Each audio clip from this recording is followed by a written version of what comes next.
تو لبرل لوگ جو ہے نا ان کو اللہ کسی بھی معاملے میں درمیان میں پسند نہیں ہے. میں نے کئی دفعہ یہ واقعہ سنایا ہے, آج کی مناسبت سے یہ بالکل آیت پہ فٹ بیٹھتا ہے, یہ ضرور سنیں آج دوبارہ. میں نے بتایا تھا نا 2-3 بیانات میں ایک واقعہ سنایا. ہمارے ایک دوست ہیں بہت اچھے, وہ یونیورسٹی میں پڑھاتے بھی رہے ہیں. تو یونیورسٹی میں وہ بتا رہے تھے کہ ایتھیزم بہت پھیل رہا ہے, اللہ کا انکار. تو کہنے لگے کہ ہمارے ایک ٹیچر ہیں, میرے ساتھ گاڑی میں بیٹھے, گاڑی ڈرائیو کر رہے ہیں, چلا رہے ہیں, تو کھلے عام کہنے لگے کہ بھائی اللہ کیا ہوتا ہے, معاذ اللہ. دیکھو گاڑی کے ایکسیلیٹر پہ پاؤں رکھو گے تو چلے گی, بریک پہ پاؤں رکھو گے تو رکے گی, اللہ کیوں نہیں چلا رہا ہے اس کو؟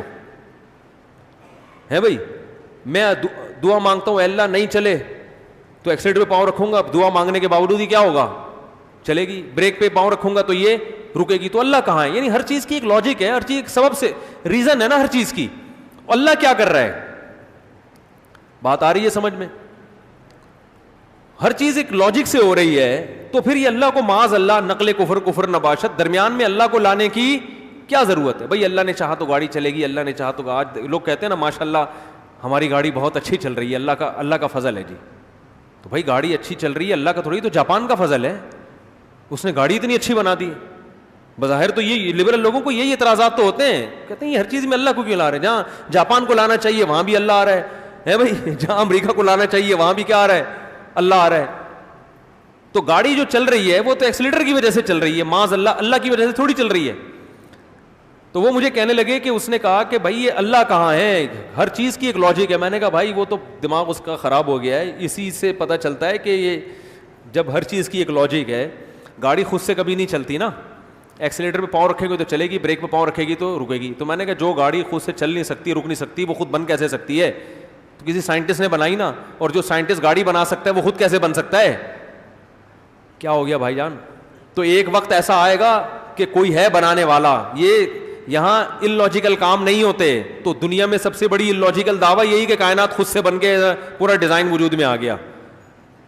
آپ ایک جو بت ہے نا, بت جو ہندو مندروں میں بت رکھتے ہیں, جس کی بے جان آنکھیں, بے جان ناک, بے جان کان, کوئی سائنسدان یہ دعویٰ کرے کہ یہ بت خود سے وجود میں آ گیا ہے, یہ دعویٰ مانا جائے گا کہ بھائی کروڑوں سال میں مٹی یوں کر کے ملی تھی اور یہ بت وجود میں آ گیا تھا.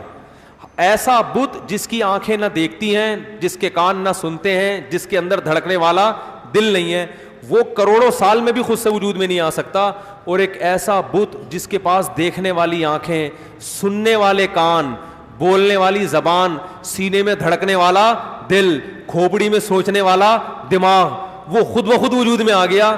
خدا کی قسم دنیا میں اس سے بڑا حماقت اور بیوقوفی والا دعویٰ کوئی نہیں ہو سکتا.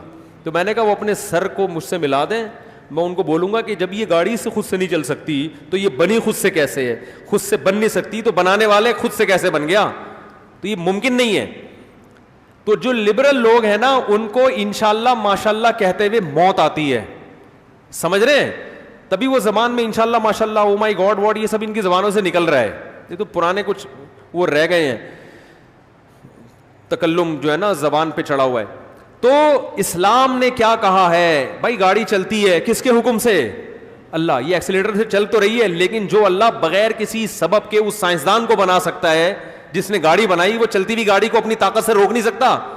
یہ کیسے ممکن ہے بھائی؟ جس نے اس پوری کائنات کو بنا دیا تو وہ چلتی ہوئی گاڑی چاہے گا تو روک نہیں سکتا. ہاں یہ آپ کہہ سکتے ہو روک کیوں نہیں رہا.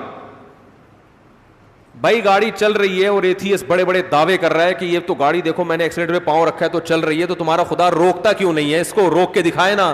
بھائی اگر اللہ ایسے اپنی قدرت دکھانا شروع کر دے تو آپ جیسے کمبخت ایمان لے آؤ گے, کیونکہ وہ اپنی قدرت کے نمونے دکھا کر اپنے آپ کو منوانا چاہتا ہے, اپنے آپ کو دکھا کے وہ منوانا نہیں چاہتا.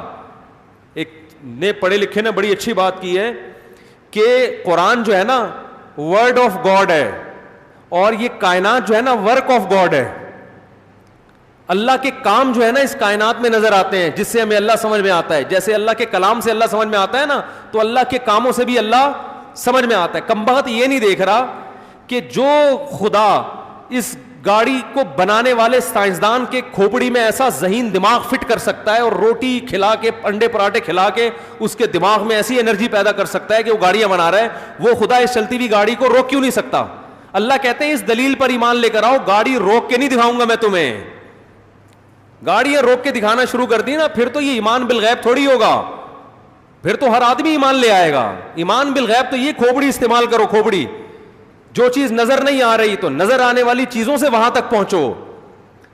تو اس لیے انہوں نے کیا فرمایا, ولا یستثنون, اللہ فرماتے انہوں نے قسم اٹھائی کہ باغ کا پھل کاٹیں گے اور انشاءاللہ نہیں کہا. تو اللہ فرماتے ان پر تباہی آئی, اور جب تباہی آئی تو فاقبل بعضهم على بعض يتلاومون, ایک دوسرے کو برا بلا کہنے لگے, تیری وجہ سے کمبخت ایسا ہوا ہے, تیری وجہ سے ایسا ہوا ہے, تو بڑی بڑی بھڑکیاں مار رہا تھا. اچھا ہاں, یہ بھی کہنے لگے کہ وہ کیا ہے کہ آج تمہارے قریب کوئی مسکین بھی نہیں آنی چاہیے. علیکم مسکین, کہہ رہے ہیں باغ ہم کل کاٹیں گے, انشاءاللہ نہیں کہہ رہے, اللہ نے جواب کاٹیں گے بھائی, ہم نے بنایا, ہم کاٹیں گے, کیوں نہیں کاٹیں گے. ایکسیلیٹر پہ پاؤں رکھو تو گاڑی, بولو بھائی چلے گی, بریک پہ لگاؤ تو رکے گی. تو زمین میں کھاد ڈالو, بیج ڈالو, فصل اگے گی, جب بارش برسے گی تو پھل پیدا ہوگا, اور سارے حفاظتی تدابیر بھی ہیں تو کھیتی تو کٹے گی, یہ تو ہوگا.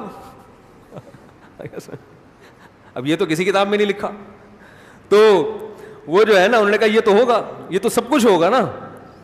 تو اللہ فرماتے ہیں جو وہ چاہ رہے تھے وہ. اچھا پھر آگے کیا کہنا ہے, کوئی مسکین نہیں آنا چاہیے, قریب پھٹکنا نہیں چاہیے, کیونکہ جب کھیتی کٹتی ہے یہ سارے محلے کے غریب غربا بیوہ یتیم کشکول لے کے کمبخت پہنچ جاتے ہیں. پچھلے سال بھی ایسا ہوا تھا اور کمبختوں کو بھگانا پڑا تھا, کچھ نہ کچھ ایک ایک ٹماٹر تو ہر ایک کو دینا ہی پڑا تھا.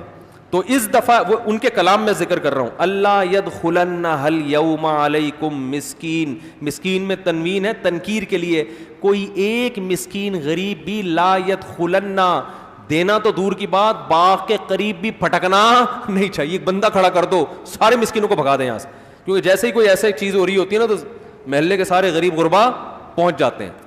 تو یہ کیوں کہہ رہے ہیں اب, کیونکہ انشاءاللہ نہیں کہا تو نظریے کی بیس پہ نہیں کہا تھا انشاءاللہ, کیونکہ اللہ کا مطلب ہے پھر مسکینوں کا حق بھی ہے. تو نہ اللہ کو مانا, جب اللہ کو نکلیں گے تو سارے غریب مسکین آپ کی ڈکشنری سے نکل جائیں گے. اس کا مطلب بھائی جس کی لغت میں اللہ ہوتا ہے اس کے پاس پھر مسکینوں اور غریبوں کا بھی ہول سیل کے حساب سے ایک اسٹاک ہوتا ہے. ہائے ہائے ہائے کیسے سمجھائیں بھائی, اگر آپ کے مال سے غریبوں اور مسکینوں کا آپ کے پاس ہول سیل کے حساب سے اسٹاک نہیں ہے, نہیں نکل رہا پیسہ, اس کا مطلب آپ کی ڈکشنری میں اللہ صرف لکھا ہوا ہے, وہ والا اللہ ہے جو ویسے ہی ابو جہل بھی پڑھ لے, یہ والا اللہ یہ والا کلمہ ابو جہل بھی پڑھنے کے لیے تیار تھا, یہ وہ والا کلمہ ہے جو سارے کافر پڑھنے کے لیے تیار ہیں. تو اللہ فرماتے ہیں جب دیکھا کہ وہ سارا باغ ہی ختم ہو گیا تو پھر ان کے سمجھ میں آیا بھائی وہ جو ایکسیلیٹر, کسی دن وہ ایتھیسٹ جا رہا ہوں نا, ایکسیلیٹر پہ پاؤں رکھے اور گاڑی نہیں چلے گی, پھر اس کو یقین آئے گا بھائی یہ واقعی کوئی ہے جو اس کو چلانے والا ہے. وہ بریک لگی ہے نہیں رک رہی, جا کے کھائی میں گرے گی, جب گرے گا سر پھٹے گا, کہے گا یار بریک بھی ٹھیک ہے, ٹھیک ہے نا, بریک آئل بھی پورا ہے, سب کچھ ہے, پھر بھی بریک نہیں لگی, اس کا مطلب کوئی ہے کہ بریک لگاؤ تو وہ جب چاہے گا تو لگے گی ورنہ نہیں لگتی بریک. تو ان کے ساتھ بھی ایسا ہوا, سارا باغ تباہ ہو گیا, ایک دوسرے کو ملامت کرنے لگے, کمبخت تیری وجہ سے ہوا ہے, کمبخت تیری وجہ, تو کہہ رہا تھا غریب نہیں پھٹکنا چاہیے, دوسرا کہنے لگا تو نے ایسی باتیں کی تھی. اور یتخافتون, قرآن کہہ رہے یہ باتیں بھی چپکے سے کر رہے تھے, غریب نہیں آنا چاہیے, غریب نہیں, کیونکہ جس قسم کی نیگیٹو باتیں انسان ہمیشہ چپ کے کرتا ہے کہ غریب سن نہ لے کہیں, ورنہ غریب بولیں گے دیکھو کیسے کنجوس ہیں کمبخت, ہمیں نہیں آنے دے رہے, تو کان میں بول رہے ہیں یار غریب نہیں آنا چاہیے. تو اللہ نے فرمایا سب برباد ہو گیا, تو ایک دوسرے کو ملامت کرنے لگے, اور پھر یا ویلنا انا کنا طاغین, پھر کہنے لگے بھائی ہم سبھی مجرم ہیں, اور عسیٰ ربنا ان یبدلنا خیرا منہا, اب ہم رب پہ ایمان بھی لاتے ہیں, اللہ چاہے گا تو باغ پھل دے گا, اللہ نہیں چاہے گا تو پھل نہیں ملے گا. اللہ فرماتے ہیں کذالک العذاب, اس طرح بھی میں اپنا عذاب بندوں کو بعض دفعہ دکھا دیتا ہوں. تو اس میں اللہ نے ہمیں بھی سبق دیے. تو باغ کی ایک مثال تھی, ہر کام میں اللہ چاہے گا تو ہوگا, نہیں چاہے گا تو بھائی نہیں ہوگا, اور چونکہ اللہ کے چاہنے سے ہوتا ہے لہذا اللہ کا حصہ اس میں سے ہمیں نکال کے رکھنا ہے. اللہ تعالیٰ سے دعا ہے سمجھنے کی, عمل کی توفیق عطا فرمائے. اللہ اللہ اللہ